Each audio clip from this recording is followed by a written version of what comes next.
Shall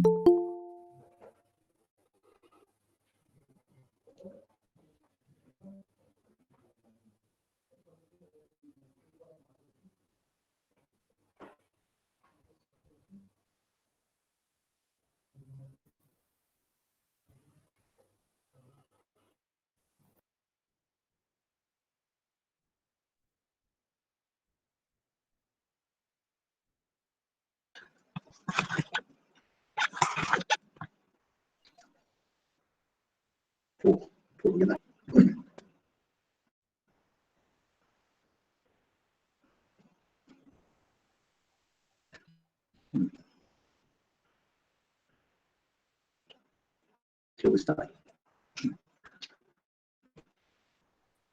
I think very good afternoon. I think we will start, and as I'm sure more participants will be joining us.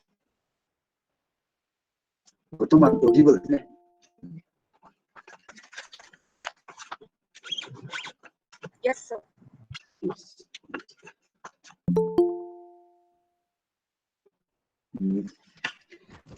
Good afternoon, sir. Good afternoon. Good afternoon. This call is now being recorded. Now we will start.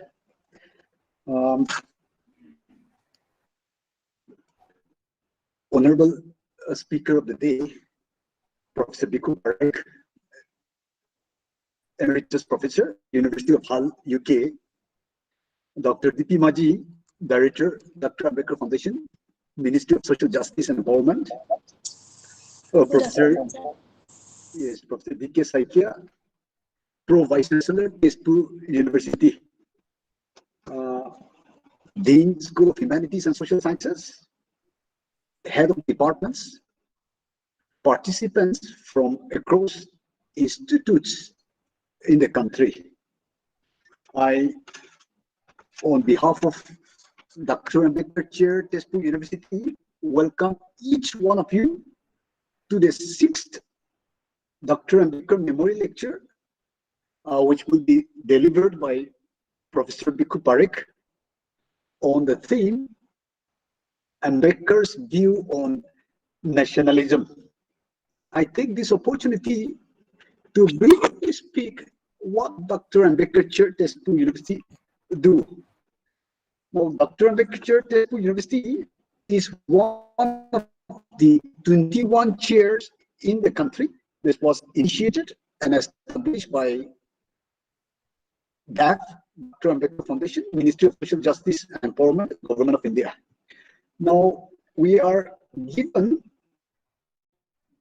a trust area to function on the issues related to disadvantaged communities in the region, Northeastern region, marginalization, development, and participation. We are given a mandate to act as a core center for Northeastern region, furthering the ideas and philosophy of Dr. B.R. Ambedkar. We have been functioning with 5 objectives. The first objective is teaching and research. In terms of teaching, we have introduced 2 courses, in a sense, 2 CBCS courses, one at MA level program and the other at PhD level program. This is for dissemination of knowledge. In terms of books, we are currently working on 2 books with rootledge. The first book is Comprehending Equity, Context from Northeastern Region, which should be in market very soon. The second one, we're also working with rootledge on marginalization and marginality. Now, the second objective is research projects. The last 4 years, we have completed 2 projects. One was on DAT schemes in the context of Mizoram. The other one was on skill development programs in Assam. We are finalizing the 3rd project that is on annotated bibliography, scheduled castes, scheduled tribes. We have initiated the fourth project with NBCFDC, and we are working on TOR, terms of reference. The third objective is building library. We have been collecting with a yearly budget of 75,000 every year. We are collecting BAWS, Baba Sahib Ambedkar writings and speeches. We are collecting books on Ambedkar, by Ambedkar, books on Northeast, scheduled caste. So we are building a library. The fourth objective is conducting awareness and skill development programs. This includes our extension programs, which we are trying to initiate at our humble capacity. Apart from organizing birth anniversaries, death anniversaries, we have been conducting street plays, essay writing competitions, medical aid programs. We have been working with some selected communities, and we have been trying to impart training like mushroom, fungi culture, sewing, knitting, etc. And the fifth objective is organizing public lectures, dialogues, panel discussions, and we have been outsourcing organizing programs like RMCs, capacity building programs. In fact, we are going to organize one capacity building program in collaboration with ICSSR starting from May 5th to May 19th. And as part of the fifth objective, memorial lecture forms the part of that fifth objective. And this is the sixth memorial lecture. We started with Professor. The first memorial lecture was delivered by Professor Chinarao. The second memorial lecture was delivered by Dr. C.J. Thomas. The third by Professor Uma Chakravarti. Fourth, Dr. Anya.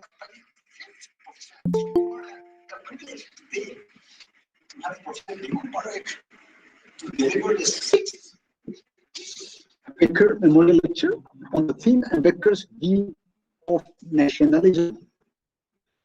And we are privileged to get Professor Bhikhu Parekh, a renowned political scientist, a philosopher, a parliamentarian, and he has so many awards to his name. We are very privileged to have Professor Bhikhu Parekh with us today. I will quickly read the program. I'm chairing the session. We will have two introductory remarks. The first introductory remark will be given by Professor D.K. Saikia, Pro Vice Chancellor, Telugu University, and we will be. The second introductory remark will be given by Dr. D.P. Maji, Director, Dr. Ambedkar Foundation, New Delhi. Then we have the memorial lecture. My colleague in the end will pronounce a vote of thanks. Now, with these few words, I would like to request Professor D.K. Saikia, Pro Vice Chancellor, Telugu University, to give his introductory remark. Sir, please. Thank you, Professor Kiki. Good morning, friends. Professor, distinguished Professor Bhikhu Parekh, Dr. Maji, distinguished guests, dear participants, and my dear colleagues and friends present in this this lecture. It is definitely a very my pleasure. It is a lot of pleasure to be part of this lecture that is being particularly so because it gives us an opportunity to listen to a very distinguished professor, a person of eminence, academician of eminence, Professor Parekh. who is a political scientist, and so much of this experience he has, and also has a lot of insight into the various aspects, and particularly on the views of Professor Dr. Ambedkar.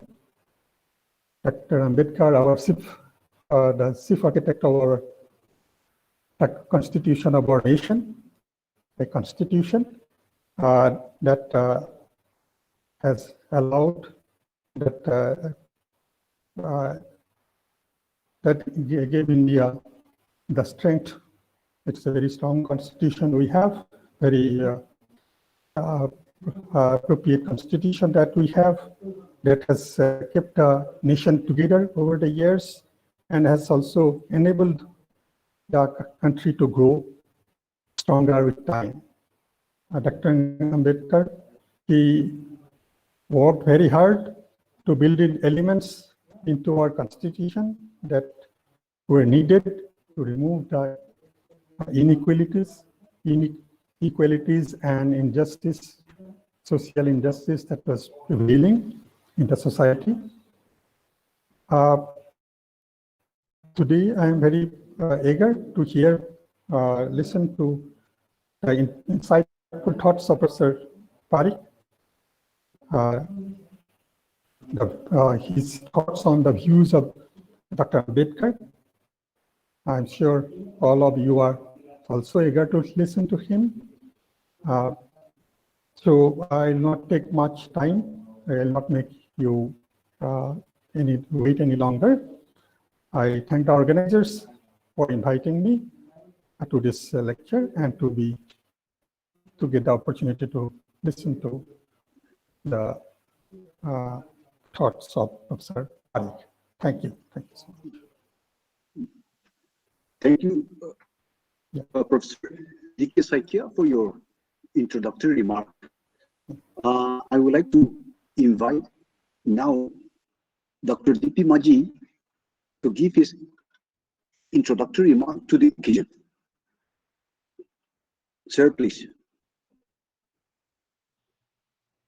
Good afternoon, everybody, and welcome to the program. Today, the lecture series on Dr. Ambedkar's views on nationalism. Respected Prof. Bhikhu, Professor Saikia, and Professor Parekh, about whom we have just succinctly gone through his profile. He is a erudite personality having a lot of experience in different universities, here abroad, and mostly in abroad. He is a parliamentarian also. And our chair professor at Tezpur Central University in Dr. Ambedkar chair, Professor Bhikhu, and Dr. Gautam, who is a research officer. In fact, the team here in Tezpur Central University in Dr. Ambedkar chair is working so well that this chair happened to be one of the achieving chairs, very successful chairs out of the 4 or 5 I can count, and this chair within a couple of years. So it has come out very well, and they have been organizing from time to time the lecture series and the seminars, webinars, etc. And as Professor Bhikhu was telling just now, they are coming out with publications, and 2 books is already on the pipeline, and they have introduced 2 courses on Dr. Ambedkar as well. Then distinguished scholars, other participants. I can see many participants from outside Assam as well. I can see a couple of participants from Odisha whom I know personally, Mr. Savendra Kumar Mishra and Manjusa Mishra, both happen to be there in the participants. So, friends, this is an occasion, like personally, I feel privileged to be part of this occasion. As Professor Kiki said, out of 21 chairs are there who are functioning chairs, like NISWAS, IAPA, JNU, Tezpur University. These are the functioning chairs. Functioning in terms of the mandate of the chair. As per the mandate of the chair, the chairs are functioning, and they are organizing seminars and other research projects they are undertaking from time to time. Apart from the mandate of the chair, like recently we means Dr. Ambedkar Foundation in the Ministry of Social Justice has assigned the job of impact studies in terms of projects, research projects to a couple of chairs. So Tezpur chair has been assigned the job of assessing the impact of Dr. Ambedkar's medical aid scheme in the northeastern states, and they recently submitted a report. They are doing marvelous job. And as Professor Bhikhu said, we have 21 chairs. And apart from that, let me inform the audience and the participants here today that IIM Visakhapatnam, just a couple of days back, this Friday only, a minister has agreed to open a chair. And this is the first IIM. And maybe they will provide a scope for other chairs, like the management of the schemes and management of other many aspects. So this is, I'm just informing you, we yet to sign the MOU. Just this Friday only the minister has agreed. And apart from that, we have in principle agreement with 8 chairs abroad: USA, France, Canada, Venezuela, so Thailand, Sri Lanka, China. So therefore, we have, like minister has agreed to open 8 chairs abroad. So that is under the pipeline. And I feel privileged to be part of this. Again, I'm just reiterating, to listen to the lecture of Professor Bhikhu. And I don't think it will be proper for me to keep the participants waiting to hear from Professor Bhikhu. Thank you again for inviting me to be part of this program. Thank you. Thank you, Dr. D.P. Manji, for continuously supporting us, encouraging us, and helping us in every possible way. Allow me to read one quote by Dr. Ambedkar. So, quote unquote, "I do not want that our loyalty as Indians should be in the slightest way affected by any competitive loyalty, whether the loyalty arises out of our religion, out of our culture, or out of our language. I want all people to be Indians first, Indian last, and nothing else but Indians." This is a quote from BAWS, Baba Saheb Ambedkar, Writings and Speeches. Now I would like to request my colleague, Dr. J.R. Gautam, to give a brief introduction of our speaker, after which, with permission from the speaker, I would ask my colleague to take up interaction, to take maybe a few questions if there is, and then pronounce both of them in the end. I request Dr. J.R. Gautam, my colleague, to give a brief introduction of our speaker, after which the time will be handed over to our speaker, Professor Bhikhu Parekh. Dr. Gautam, please. Thank you so much, sir. Good afternoon, everyone. Today we are having 6th lecture in our Dr. Ambedkar Memorial Lecture Series, for which we have Professor Bhikhu Parekh, who is a well-known name in the area of political philosophy, political thought, and a distinguished member in the House of Lords. Needs no introduction. But for the sake of the present audience, I would like to attempt to briefly mention his profile, to briefly introduce him. Professor Bhikhu Parekh is currently an emeritus professor of political philosophy at the University of Hull, where he started teaching in 1964, and also at the University of Westminster, United Kingdom. He was also a centennial professor at the London School of Economics, from where he obtained his doctoral degree in 1966 after graduating from University of Bombay. He has served as a Vice Chancellor of MS University of Baroda from 1981 to 84. He has contributed to academics by furthering the spirit of teaching as visiting professor at several universities of repute, including McGill, Harvard, Institute of Advanced study in Vienna, the University of Pennsylvania, and University of Pompeu Fabra, Barcelona. He was the chair of Runnymede Commission, whose report on future of multi-ethnic Britain, known as Parekh report, was published in the year 2000. Apart from this, he was the deputy chairperson of the Commission for Racial Equality. He has authored several widely acclaimed books and articles on political philosophy, notably books such as Rethinking Multiculturalism, Cultural University in and Political Theory, Cultural Diversity and Political Theory in the year 2000, then Karl Marx Theory of Ideology in 1981, Debating India, Essays on Indian Political Discourse in the year 2015, and A New Politics of Identity in the year 2008.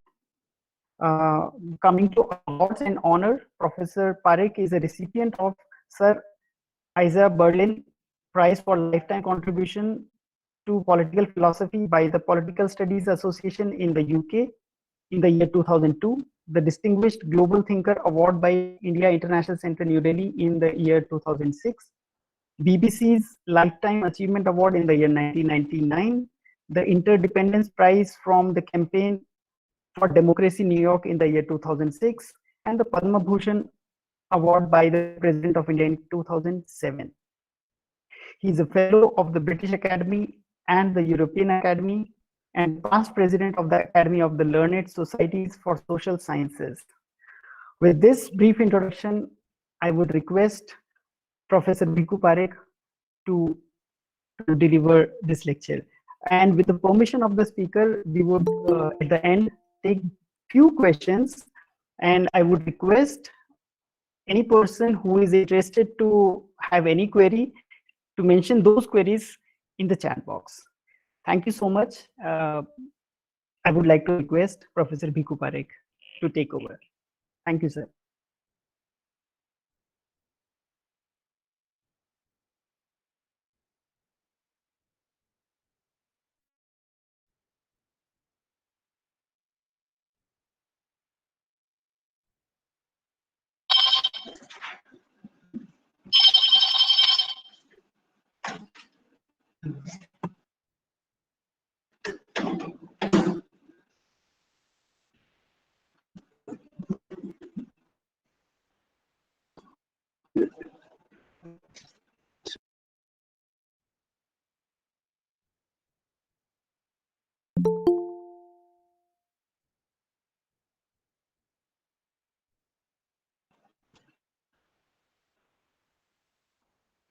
Yeah.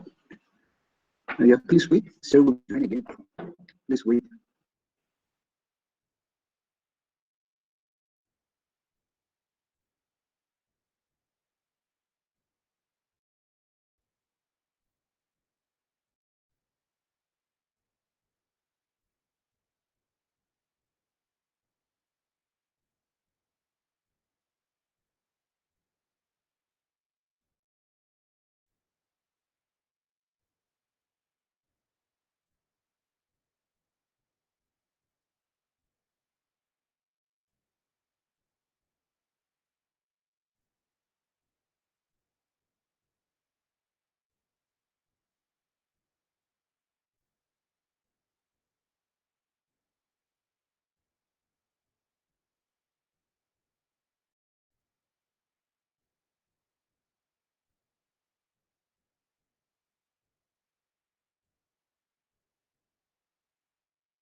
Yeah, please, dear participants, please hold on.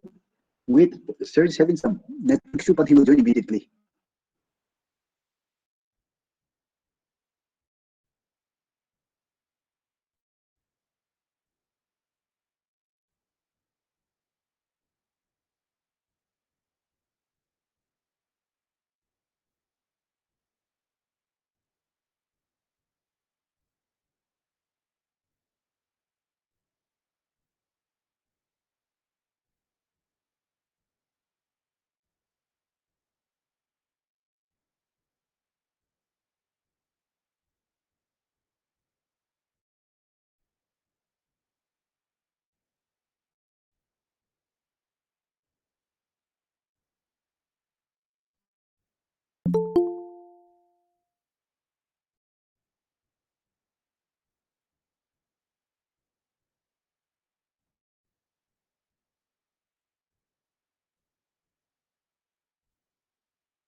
Your speaker, sir, is having network issue. He has requested, we are in touch with him. He has requested to give him 5 minutes. Please, kindly bear. Okay, Professor Bhikhu, I believe that he'll take a little bit more time. So in the meantime, you can ask Mr. Dr. Gotham, or you can tell something about the chair schemes instead of just putting this like that, if you feel like. Yes, otherwise I have said something about our chair. So this memorial lecture series, this is a 6th memorial lecture, and we are also requesting all our speakers, starting with Professor Chinrao, Dr. C.J. Thomas, Professor Uma Chakravarti, Dr. Ananya Vajpayee, Professor Sensu Kumar. Those were the 5 earlier speakers. And Professor Bhikhu Parekh will be the 6th speaker. So all these lectures we are planning to compile in a volume. So maybe another one more lecture, and we're going to go ahead with this, and that will be, I think, because all these 5 lectures we've heard, delivered very, I mean, interesting, specific to the team lectures. So that's one thing. Another thing, if for younger faculties, social sciences, from the disadvantaged categories, we are organizing a capacity building program. This is ICSSR sponsored program. We have, we will be advertising today itself. So limited seats, about 12 days program, this capacity building program. We are organizing this capacity building program for young faculty or senior research scholars, starting from May 5 to May 19. So some of you may avail this opportunity also. So that is one of our upcoming program. So some of you, if you are interested, you can note down that also. I think if it is advertised today or tomorrow, we will try to advertise in EPW also. Once this is advertised, you can, if you are interested, you can fill up your forms. And so that is one of our forthcoming program. And yes, so I can make those 2 announcements also. Right.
Oh, Bhikhu, he is doing.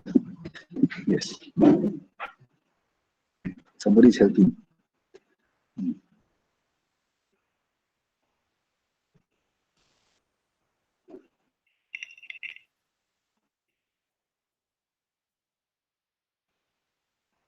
Sir, we can see you now. Sir, yeah. Yes, sir. Yes, sir. So, Can you hear me now? yes, sir. Yes, sir. Sir, you So connectivity is the biggest challenge in this virtual kind of reality. So we all understand, and I request you, sir, please deliver your lecture. Thank you so much, sir.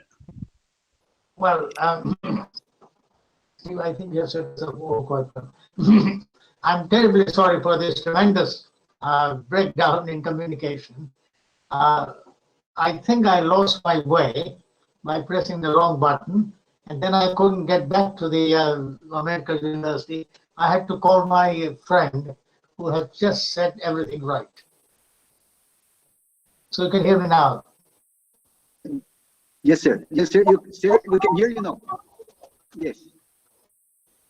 Sorry? Sir, we can hear you. You continue. We can hear you. Can I? Yes, sir. Yes, sir. Can Yes, I sir, start please. the lecture? Just one second. Well, first of all, let me begin by thanking Dr. Kethi and Dr. Gautam of Telsport University for inviting me to deliver the 6th Ambedkar lecture. I'm sorry for an inauspicious start, but some of us haven't yet moved into the 21st century, and hence there is this gap between who we are and what we are supposed to do. I offer you my apologies in advance. Are we now set properly? Yes, sir. Yes, sir. You continue, sir. So I Yes, can sir. release my friend. Yes, sir. Well, first of all, let me talk about Ambedkar as a person, because that has a lot of bearing on him and his theory of nationalism. I think he's unique amongst Indian leaders of independence movement. He is the most highly educated Indian, not only of the independence movement, but of all times. Somebody who got an MA and a PhD from Columbia University because of the scholarship given to him by the Maharaja of Baroda. And then he came to London School of Economics, where he did his second PhD. I can't think of anyone who has done one PhD, he's done two PhDs. And I recently came across a letter by him to the Maharaja of Baroda, whom he requests for permission to write his biography. And in the late 1940s, he thought of writing a biography of the Maharaja of Baroda, who had helped him with the scholarship, and he said, I would like to write one, I have your permission. And that letter is quite interesting, and if you are interested, you are certainly welcome to look at it. I have it, but also the Ambedkar's executors and the Maharani of Baroda has the letter. Anyway, that's one thing about him. He was also treated as a great leader at the time, and he was cremated with the icon of Buddha placed under his head in Bombay when he died, and his funeral was attended by over 1 million people. There is one thing striking about him, and that is that he's always presented, or mostly presented, in a Western dress.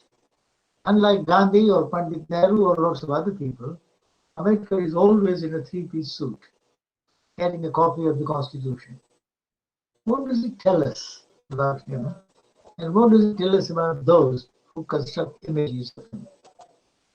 Is that how they project him? Is that how they want the rest of us to see him? But it's very striking that these scheduled castes, so-called, or Dalits, always think of him in contrast to who they are, not as a Dalit at one level, of course, but also as somebody who is the most fashionable of the fashionable, who is the most educated, the most westernized of the westernized. It is also striking about Ambedkar, and I greatly admire him for this, that he had no hesitation changing his mind on big issues of the day. Two of the big issues were A, separate electorate for the Harijans, for the Dalits. And the second, should socialism be embodied in the constitution? And on both those issues, he had taken one position, then took another, then changed again, and so on. Without any kind of hesitation, he realized that he had changed his mind, and he was completely free to say so. So what I would say about him is that he is one of the finest minds of India, finest theoreticians, who was wrestling with some of the biggest problems, such as, for example, the place of minorities in a democracy, and the tendency of democracy in a democracy, the tendency for a majority to be oppressive, and how could the minority protect themselves and promote their own interest. So for all these reasons, I think Ambedkar remains one of the greatest figures and the most intriguing figures of the independence movement. And I just want to make 2 points before I move on to his views on nationalism. One is that he's often treated, for reasons I have explained in my book called Debate in India, he's often treated as a sparring partner of Mahatma Gandhi, not as a thinker in his own right, as an independent person thinking about the big issues who needs to be taken into account in his own terms, but rather as somebody who is a shadow of Gandhi. And the 1931-32, the separate electorate becomes the only important issue in his life, which in fact he was not. So he's seen as a sparring partner of the Mahatma, and that also distorts our understanding. But secondly, and more importantly, I think, he is often seen as a Dalit leader. Now, if you see him as a Dalit leader, you corner him, corral him, marginalize him as simply a leader for the Dalits. Would you say disappearing from the political scene? And Martin Luther King is still praised, revered all over the world as a minority leader. Ambedkar, outside India, is very little heard of. And yet Ambedkar is theoretically far more interesting, has fought greater struggles in India, and has more achievements to his credit. Why is this? And I think partly this is because we have tended to corral Ambedkar as simply a Dalit leader. Dalits see him as their monopoly, with the result that he is not shared. This is the kind of thing that the Bengalis used to do with Tagore. And Tagore is our chap, and therefore not someone we share with the rest of the country. Gujaratis haven't had that kind of hang-up, so they were prepared to share Mahatma Gandhi with the rest of the country. Or Pandit Nehru, there was no problem. They shared with the rest of the country. But I think in case of Ambedkar, there is this tendency to see him simply as a Dalit leader, and I think what we should do is to see him as a great leader, spokesman, theoretician of the minority themselves. But let me now turn to the question of nationalism. Ambedkar, as I say, and I say as a philosopher, he made enormous contributions at 3 levels. I'm going to talk about only one of them. One is theory of democracy. How do you theorize democracy? What is democracy? Is it all about adult suffrage and frequent elections? And if you guarantee that, have you guaranteed democracy? What is democracy? And how can democracy be so designed that it can protect minorities? That is question number 1, on which he has something very significant to say, kept wrestling with the question, and right until the end of his life, he did not find an answer. Second is the question of nation. What does it mean for a country to be a nation? What is nationalism? And third, and incidentally, an important question is, how should the untouchables arise in history? Who are they? How do you explain untouchability in India? It lasted for hundreds of years. How do you account for it? What is the mechanism by which it is sustained? And what is the mechanism by which it can be removed? These three questions, democracy, nationhood, and untouchability, are the three important areas where Ambedkar made an enormous impact. And I want to talk about the second of them, namely nationhood. Now, Ambedkar was fascinated all his life by the system of oppression. How come a small caste, upper caste of people in India have been able to dominate, oppress, hegemonize vast number of Dalits and other minorities? What is the mechanism of oppression? How do they do this? There is the ideological mechanism. You try to brainwash them into thinking that their status is always low. There is the economic oppression. As he said, caste Hindus have gold mine in the Dalits because they can use them for their own economic purposes, make them work cheaply, cheap labor. But there is also the other factor. The ideological factor includes what he calls the weapon of nationalism. Now, that's a fascinating phrase, the weapon of nationalism. He said it's very striking that the majority in any country presents itself as the nation, the country. It wouldn't say this is what the majority wants. It would rather say this is what the country wants. In other words, the majority view becomes the national view. The majority interest becomes the national interest. And anything that falls outside it is anti-national. So the division between national and anti-national and the equation of national with the majority is one powerful weapon in the hands of the hegemonic groups. Another interesting weapon that the dominant class has is the doctrine of merit, which leads us to the idea of reservation. The idea that a job should only go to the meritorious. Ambedkar says it looks so plausible, doesn't it? But if you ask a deeper question, what is merit? In order to be a professor, what kind of merit is required? Who defines that merit? And if you are going to need that merit, are you helping those who don't have it to get it? What are you doing for those who don't have your kind of merit? And why is merit so narrowly defined? And why should merit have all those privileges? Merit is only one of the required characteristics. So you could see that how meritocracy and nationalism fall into the hands of the dominant class and become weapons. So the question for Ambedkar then is,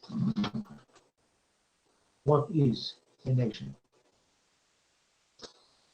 Now he says, nation is understood. There is a dichotomy in his thought, which I will explore as I go along. There is a false view of nation, and that is what he takes to the character of nation.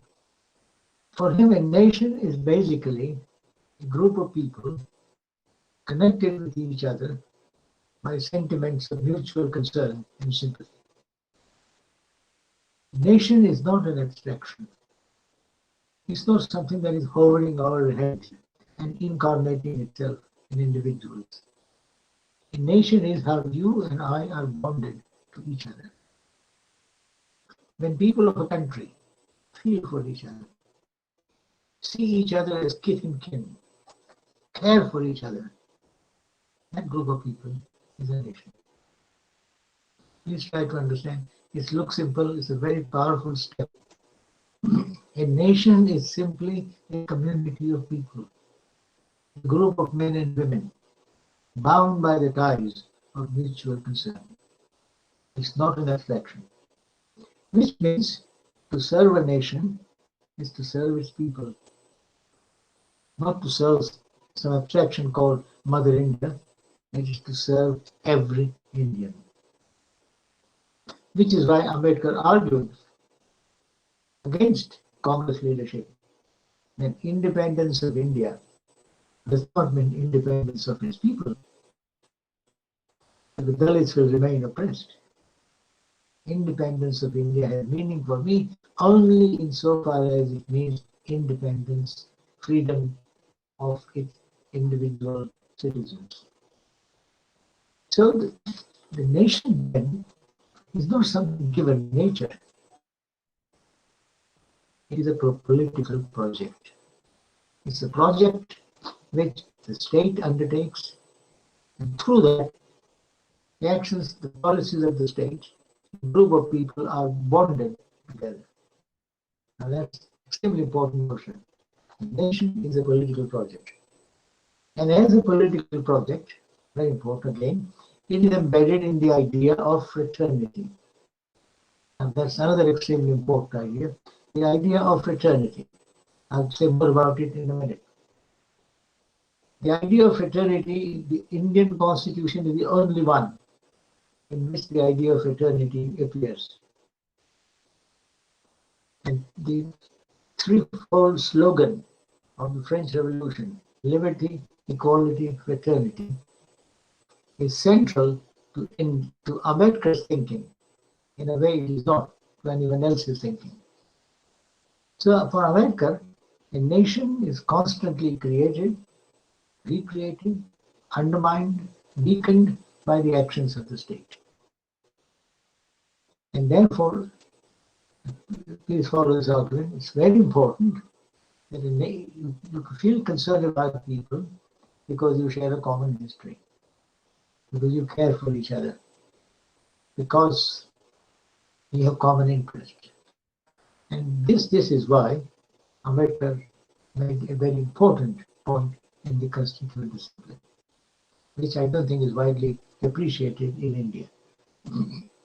If you look at our constitution preamble, India is said to be a democratic republic. Why democratic? Why republic? Why both? Will not one do? You could say India is a democracy committed to liberty, equality, justice, and all that. But India is a republic. Why a democracy as well as a republic?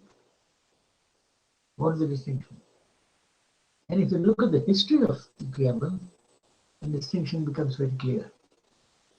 When Pandit Nehru was introducing the objectives of the Constitution resolution in the Constituent Assembly, first time, he referred to in the preamble to India as a democracy. The word republic was missing. When he was asked why, he said democracy includes republic. You don't need to add extra word republic. A few weeks later, when the same resolution was presented, the word republic was there, but democracy was absent. And the explanation was democracy is included in republic. Finally, in the final draft of the Constitution, both words appear, democratic, republic. Why?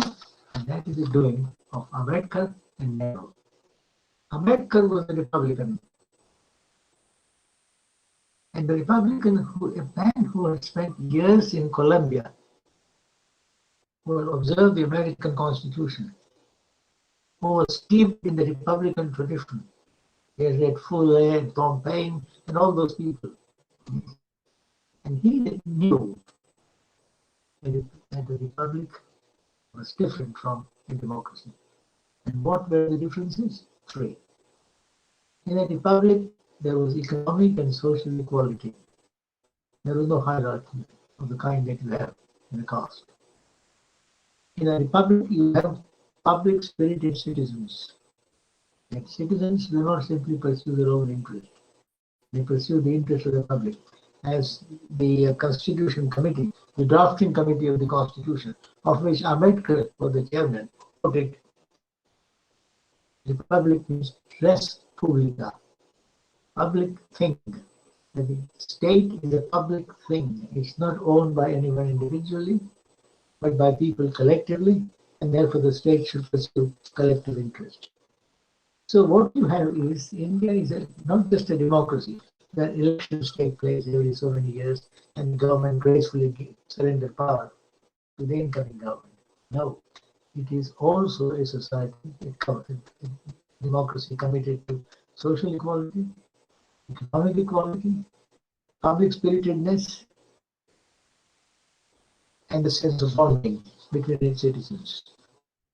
So India is therefore a republic resting on a democratic foundation. It's not a simple democracy. And I think after the 1947, or 49, we seem to have forgotten this. So we take great pride in India as a democracy. We have elections. Whereas Ambedkar and others had thought about a bigger dream that India was supposed to be a democratic republic. And the Republican side, more or less, has been forgotten. Because if state is a public property, then you can't use state as if it is your private possession.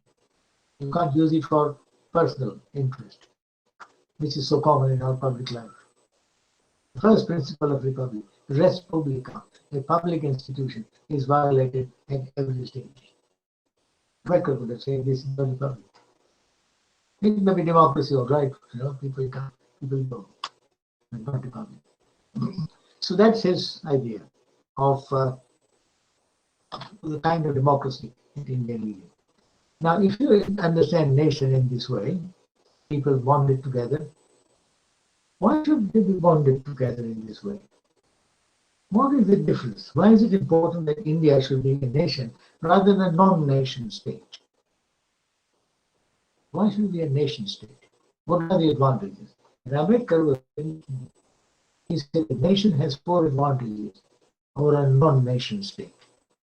First of all, if you're a nation, then you are cohesive. You are cohesive. You are not ridden with internal factions and conflicts. And that means, and I quote, a state which is not a nation has little chance of survival in the struggle for nations. And internationally, nations are struggling with each other. And if you are not a nation, you lack the strength to survive. So it gives you external security and internal strength. It leads to justice. Because if you care for each other, then if someone in your community is starving or is in pain, you feel concerned. And you fight for justice. The fight for justice is not an abstract fight for abstract idea of justice. The fight for justice is he suffers. He is my chap. He belongs to my community. I care for him. He should not suffer. In other words, your moral life has depth, has compulsion of a personal, emotional nature. Thirdly,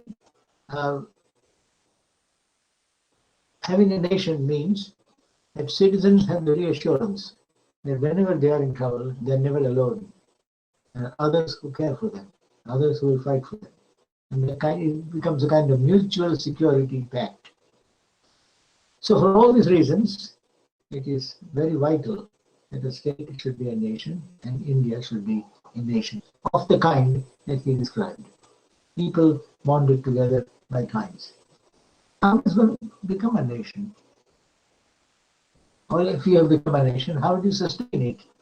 And here Ambedkar had some very interesting ideas, and I just want to mention a couple of them. He said the first thing is socialist economy. You must have nationalization of basic industries, agricultural cooperatives, all those things, because if you are going to be a nation in the sense of a shared community, then everything should be shared. Therefore, a socialist economy. And here, it's very striking but now forgotten. At one point in his life, he said, if India is going to be a socialist, then socialism should become an integral part of the constitution. The constitution should lay down, India shall be a socialist republic. Later he changed the mind and he said, no, because if you do that, then each generation doesn't have the freedom to change the constitution if it wanted to. Or if one generation says, yes, it should be socialist, but another generation says it's not, then generations' hands are tied. His basic idea was that there should be a socialist economy, there should be a democratic form of government, because without a democratic form of government, you don't have this sense of nationhood. You must have education, where, as he rightly said, that people are freed from that inferiority complex, where they believe that they are born to be slaves, where the spirit of equality is cultivated, and where there is constitutional morality, something he emphasized very greatly, that the Constitution lays down moral public norms, and these norms are observed and kept. Now here comes the most important bit of Ambedkar, and that is, if you are going to have India becoming a nation, what stands in the way? These are the ideas. This is the kind of nation it should be. Socialist economy, democratic form of government, education program. What stands in the way? And why have we suffered so long? And for Ambedkar, there is one supreme concept, the caste. Caste system in India has been the enemy of nationhood. Now let me explain why caste and nationhood simply cannot go together. He asks a simple question. He said, Dalits have been around in Indian society for about 2000 years. Why hasn't anyone protested about it? Why no protest? Not an isolated individual saying something about it, but public protest, especially by the caste Hindus saying this will not be tolerated. Why not? Well, no public conscience. Why is there no public conscience? Because those people who are suffering are not part of your moral consciousness. They are not part of your moral universe. You don't feel for them. Therefore, you don't care for them. Why did you feel for them? Why did the caste Hindus never felt anything? Felt the pain, the agony of the Dalits? Ambedkar said, answer the question. Why? And the answer is the caste. How? That the caste created walls around individuals. Everyone defined himself in terms of a particular caste. And therefore the world beyond the caste didn't matter to him. Those beyond his caste never entered into his consciousness. It limited the one's world. It limited your point of moral reference. It built walls around you. It created a hierarchy. As he said, what is a caste? It's an ascending scale of reverence and a descending scale of contempt. That's what caste is.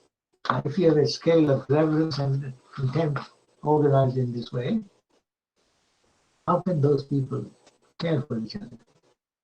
As Ambedkar once said, those who are not prepared to share blood through intermarriage, how can they shed their blood for each other?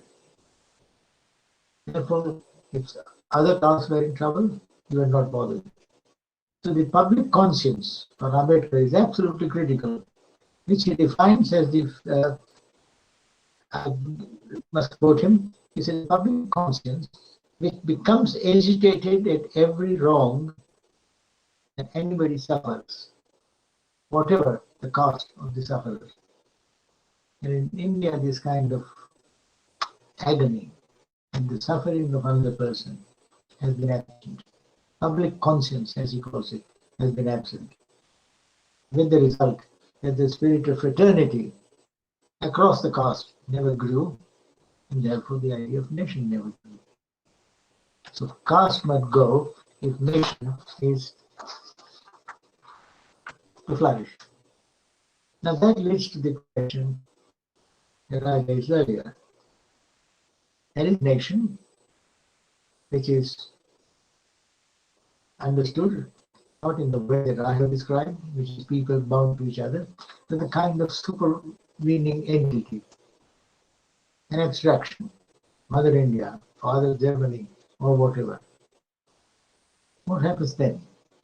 And here he makes a distinction which he doesn't clearly specify, but he does hint at.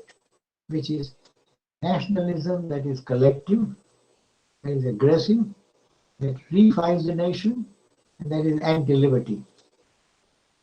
That is one kind of nationalism, the kind of nationalism that he and his contemporaries saw rise in Germany and Italy. And this kind of nationalism is evil, but is wrong. There is no room for liberty, equality, or fraternity. It has no room in kind of people, because it talks about this abstraction, not about individuals. And therefore, he insists, nationalism should be people-centered, not territory-centered. That nationalism doesn't mean every inch of this land. Nationalism, as he understands it, should mean every human being in this community, not every inch of his land.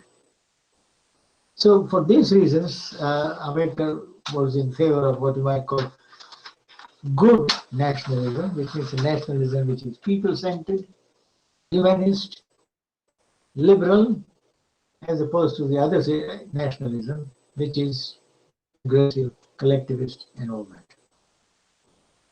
And that brings me to the last but one point, which is, I'm going to skip some work, which is simply why this idea, or if you are going to distinguish between two different kinds of nationalism, the confusion arises. The moment you say nationalism is good, you mean, the first kind of nationalism or the second kind of nationalism. And therefore, following John Stuart Mill and Morley, whom Ambedkar read and greatly admired, Ambedkar says nationalism refers to the bad kind, which is nation as an abstraction, individuals being subordinated to the nation and all that. And the good kind of nationalism, where nation is seen as bonding individuals and so on, to be called the spirit of nationality. Not nationalism, the sentiment of nationality. So ultimately what Ambedkar is doing is to distinguish nationalism of the collectivist, egoistic kind from the sentiment of nationality, for which he was strongly in favor. Now, in the light of this theoretical discussion, I want to ask one last question. What about the situation that was unfolding in front of him, the partition of India? What happened? Was India a nation? Was India two nations? And here I think Ambedkar's judgment faltered. He said Muslims in India are a separate nation. There are deep, and he says, if you look at the history of India, Hindus and Muslims have been separated by, and I quote, deep political and religious antagonisms. They don't read common history. Heroes of one are the villains of the other, and therefore the creation of Pakistan is understandable. But there are other nationalists who took a very different view. I think Ambedkar's view itself is not consistent. Because if he thought of nationhood as a political project, then there is no reason why United India cannot integrate Muslims and Hindus together and create a nation consisting of both. The second interesting point which Ambedkar raises is in 1948, when the idea of linguistic states had gained currency and linguistic states were being created, Ambedkar feared that these linguistic states might become nations and throw up their own kind of nationalism. And that would be bad. What did he want? He said he didn't want any kind of nationalism to challenge the nationalism that one should feel for India. What he suggested was that the big states, administratively big states, should be broken up into smaller states. He wanted Maharashtra, for example, to be divided into 4 states so that it doesn't become a strong nation state. India is a nation state, yes, but these are all nationalities within it. Now here again, I think he has been proved wrong for the simple reason that Maharashtra remains what it is, and there is no such danger that there is a separate kind of Bombay nationalism rivaling the Indian nationalism. So my simple conclusion is the man of great insight, and like all men of great insight, he did make mistakes from time to time, got a few things wrong, which all of us do, but nevertheless remains an extremely shrewd and a powerful mind who not just drafted the Constitution. See, there I think he's misunderstood. Nobody drafted a Constitution on its own. What the Constitution included was decided by the majority in the Assembly. The Congress caucus met regularly and said we should allow human rights, we should have allowed directive principles. Ambedkar's job was simply to draft it. I think his great contribution has not been appreciated. His really great contribution was in giving the Constitution a certain shape, and B, giving us a certain vocabulary by which we can judge ourselves. And here I would say that if you look at the Constitution's preamble, it sets the tone. It talks about fraternity. He was the first one to use that word, and the only one in history of political thought to use it. Second, dignity of the individual, looking at equality, consistent with dignity of the individual. These are and talking overall about the Constitution as creating a kind of nation in which this bonding takes place between different parts. So federation is not just merely a center over there in the states here. Federation is so designed that there is a constant interdependence and bonding. The spirit of nationality pervades the Constitution. So insofar as that is the case, the spirit of nationality pervades the Constitution. And we have this vocabulary of liberty, equality, and fraternity. And the Republic is different from democracy. We have every reason to be grateful to Ambedkar. He made it all possible. And in that sense, he gave us the Constitution. Thank you.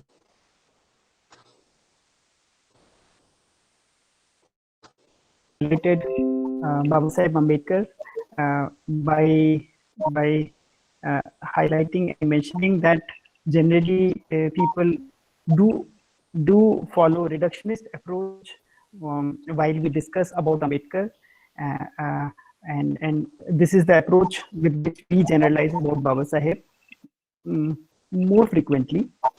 So thank you for highlighting that, and we should, like you have mentioned, that we should always look for his contribution, and you have mentioned one facet of his personality in terms of contribution for Indian democracy, and how the democracy could be true in theoretical as well as practical sense, and the motive was to build nation, to build India as a nation. So generally people, and which is very true in contemporary times, that nationalism is being synonymously used through majoritarian lens.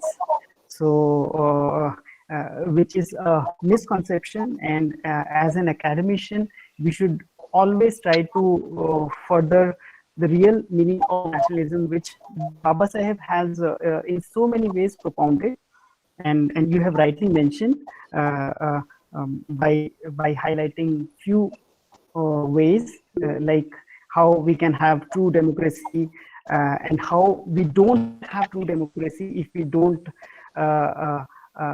have embedded group reality in India. When we don't see, if I have to use the term which was used by Baba Saheb, social endosmosis. Social endosmosis is the key for establishing India as a nation, which he thought, and which is very much relevant now also, as we see in everyday life around us. And it is important to see nation what it ought to be, and not what it is seen in general sense in everyday life. So with this, two questions have come in the chat box. Sir, if you permit, then I will raise those questions and you can deal them. Yes, of course, yes. Yes, sir. So first one is, how do we think caste will unfold in India now? The first question. And second is, really our law is very strong, but after 74 years in our independence, why we not remove corruption in our country? So someone is asking, what do you think as the main reason that corruption has not been driven out from the country?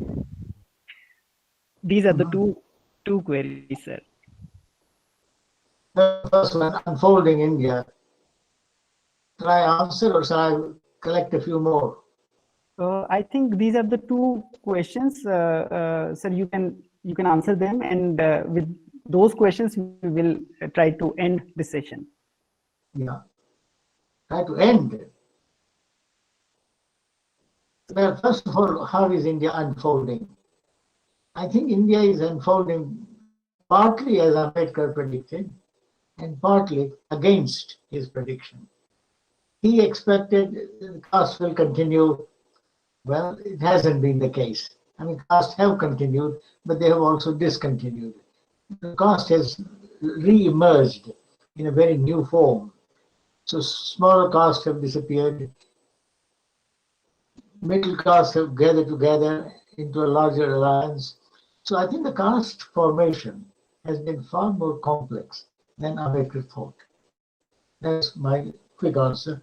And corruption in India is such a vast issue. And I think partly, of course, when people are poorly paid, they want to make a little bit of money on the side. But partly it is also a matter of exercising power. I was struck by this whenever I have been in India, and I'm there every year for about 3-4 months. On a train, if you are traveling, and if somebody doesn't have a ticket or has to pay an extra fare, the ticket conductor will make sure that this guy is fined and made to pay the fare, because this is his way of exercising power. As a man belonging to the lower caste, he has always been imposed upon, and he has never felt equal. And by telling this gentleman, look, you have got to pay 250 rupees, I'm sorry, that's the minimum you have to pay, he has no choice. So the corruption has many, many causes. There is financial, there is economic, there is protest against one's own status and so on. And also simply, not to excuse it, simply not being able to observe simple rules in life. You have to wear a mouth mask, and we should wear it. But trying that kind of rule governance has not been cultivated in our youth. So lack of public morality would be one source of corruption. There are poor people in Britain too, but they don't go for corruption.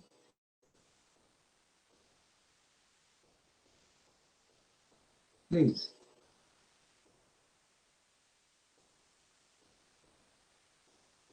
Yes, sir. Sir, another question has come up, which is related to two more questions. One is related to caste only, that how the caste identity has been manipulated by some dominant groups to gain political, cultural capital. How do you see that? And another one is, how do you see Hindutva's rise in India, especially the co-option of Dalits and OBCs in electoral politics? Yeah, sir. Now, what is this co-option of Dalits? What do you have in mind? No, the first one was, sir, how caste identity has been manipulated by dominant groups to gain political as well as cultural capital. Well, that's caste has been politicized. Yes, sir. Just as politics has been castified. I mean, that the mutual interaction between caste and politics. Caste people who so far used to avoid politics have now entered politics in a big way, established political parties, taken them over, and so on. Similarly, politicians have realized that there is considerable mileage in operating within the caste, and therefore they have become caste leaders. So that kind of mixture, caste religion, and caste politics, has gone on and will always go on. Even during independence struggle, if you look at our leaders whose sons or daughters were they marrying, always within the caste. I mean, after all, Mahatma's sons, who did they marry? I can't remember any of them marrying a Dalit girl. So caste has gone on, it has been built into our system. It took a long time before we get rid of it. And on the next question of co-option of Dalits, I mean, that again, Ambedkar had a lot to say about it. He was disillusioned with his own followers. He said, these people take advantage of the reservations and then do nothing for those who are left out. If somebody would become an IAS officer, and having become an IAS officer, he forms a caste of his own.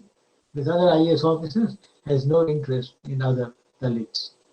And he kept talking about the selfishness of the Dalit beneficiaries of the reservation system.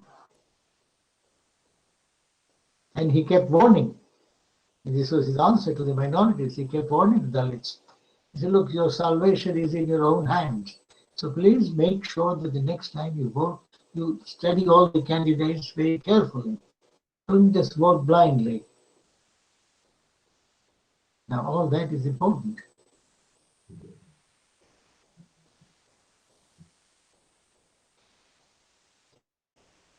Yeah, thank you so much, sir.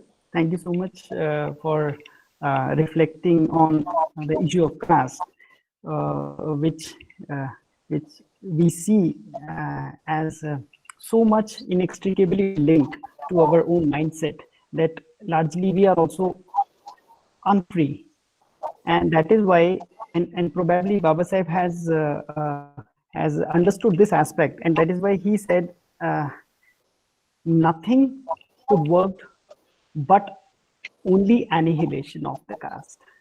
So that is why till the time we don't annihilate the caste, we won't be able to get rid of this system, and it will come out in one way or the other, as we see in our everyday lives. So thank you so much, sir, for highlighting those aspects and for shedding light on Baba Sahib's view of nationalism in India as well as in general sense. So with these few words, I would like to thank Professor Bhikhu Parekh for sparing time from his really hectic schedule for this lecture in supporting us. And we are also thankful to Dr. D.P. Majhi sir, Director, Dr. Ambedkar Foundation, for continuously supporting in whatever manner he can.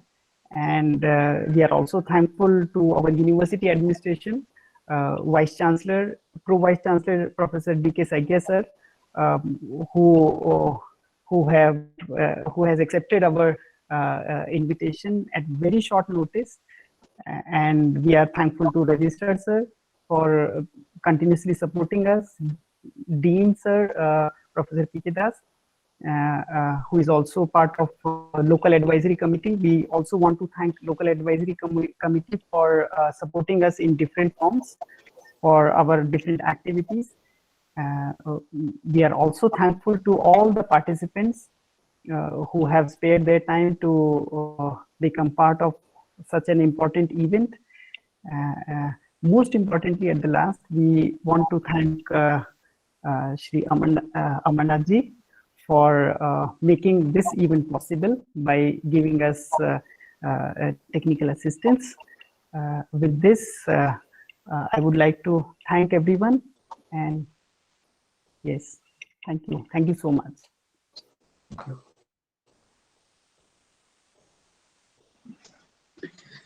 Yes. Thank you, sir. Thank you, Dr. Madhi also, and all the others.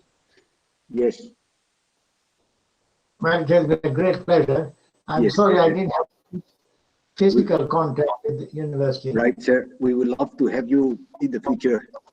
Perhaps next time, physically. Yes. Thank you so much. No, I would love to see Tezpur University You at should some come, stage. sir. Yes, you should come, sir. We would be most glad to have you, sir, on some other How occasion. large is the university? Sir, in terms of acres, a little more than 250 Student population. hectares, something like that. Students train around, I think it is almost 4,000, I think. How many? How many? 4,000, I think, students. MA program, undergraduate programs, and PhD programs.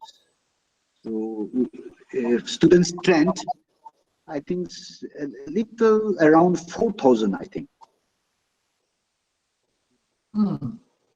Yes, sir. And how old is it? We have just completed 25 years, little more than 25 years. 25 years. 25, 20 or 25? 26, I think we are in 26 now, yes. Right, sir. It's not a centre. 27 years actually. 27 years. Yes, Professor Danta, Professor B.K. Danta has 27 years, it seems, sir. 27. Yes, yes. And does it specialize in any particular area? Like Sir, we have, business? business is there. We have science, engineering, then humanities and social sciences. Yes. Yeah, part of that is part of. So, President Danta, again, I think we have 4 years. Sir is asking about specialization. Sir, unmute. Yeah, okay, yeah, go ahead. Yes, you can. Sir is asking about our specialization schools. Tezpur University.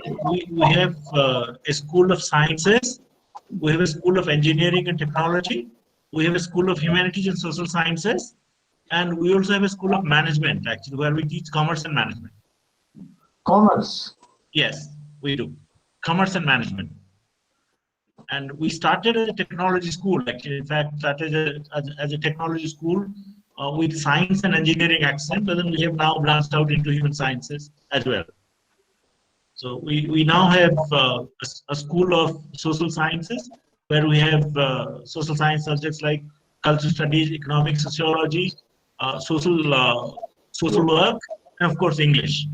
And languages also, we have Hindi, we have Assamese, and we do a small course, actually support kind of course in foreign languages. We have support foreign language systems in German and French and Chinese, of course. Very small centers. Yes, we do run courses in Chinese as well. Small courses, they are small support courses. Core disciplines, we have sociology in the human sciences, we have cultural studies, English, and Hindi. Now, why do you have an Ambedkar Institute? Is it because there are Ambedkarites here? What is it? Not every university has an Ambedkar Institute. Oh, I think this has something to do with the government policy that we had a few years ago, and the central government promoted Ambedkar centers, and I think there were very few takers actually to start with, and I think we started in a very strong way. The director will tell you, and that is how we got the Ambedkar Center. And then it depends on how universities manage the center. I think we have managed it. I don't know actually. Should I be saying this? We have managed it pretty well. That's how we have it. But it was a government policy to start with. Every university is required to give a project, and when they succeeded, then they were given this. And so that is how I believe. Is that all right, Professor Kiki? Yes, sir. Yes, sir. Correct, sir. Dr. Maji is also there. Yes, you want to say something? Yes, in the center. No, I think we should stop now. But how large is the Ambedkar Center? Is it entirely notional, or does it have a staff of its own? Oh, it has 2 faculty members, 2 or 3. It has faculty members, the staff of its own, and I think we have loaned out Professor Bhikhu from sociology to Ambedkar Center. He is there actually as director now. And we have Dr. Gautam, and I believe they have some staff. They run programs and also support the humanities and social sciences in different ways. They run programs, they also run courses, which we call the CPCT courses. These are interdisciplinary courses for other departments. Is that all right? Are you Yes. students and staff drawn from all over India, or do they mainly tend to be Assamese? We have engineering students from almost all over the country, and humanities and social sciences students from the northeast, from the bordering states. Science students also come from Western India and South India, and from this region, because there are subjects which is a national mandate. They come through a national entrance and admission system. So they come from Maharashtra, Tamil Nadu. We now have very strong presence of Tamil students from the engineering branches. It's not just from Assam. Right. Well, thank you. Yeah. Thank you, sir.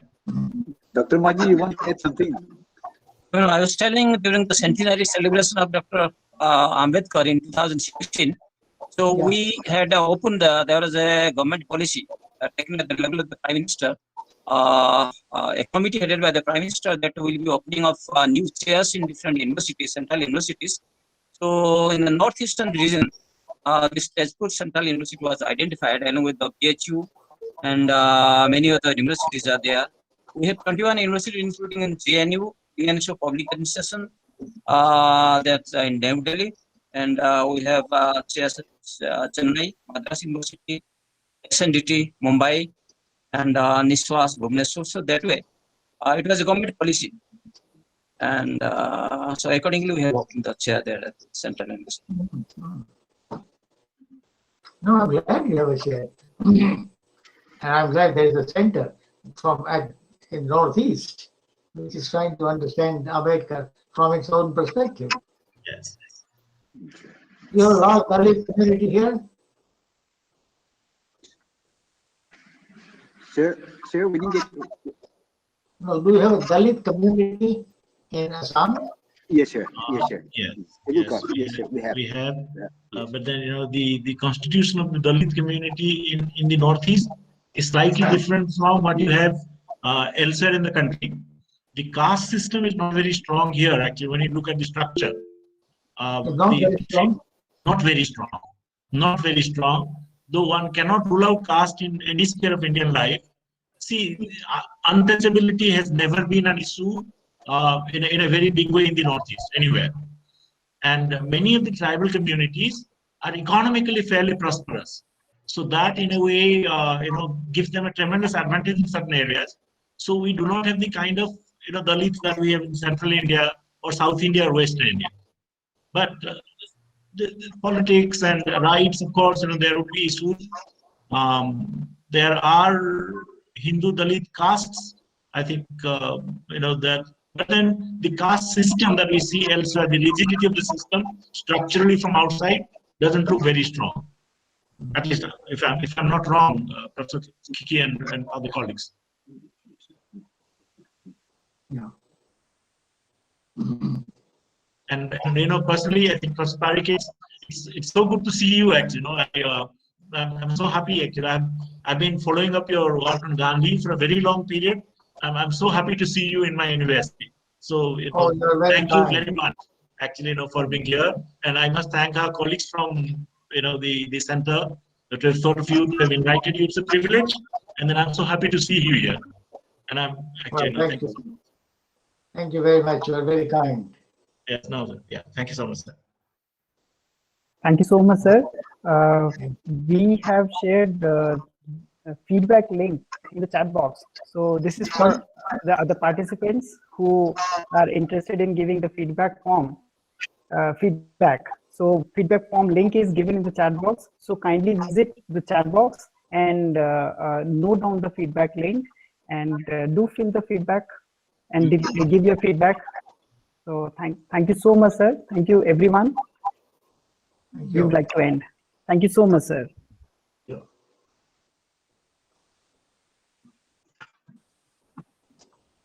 Yes. Thank you, everybody. Thank you. Yeah, you may exit.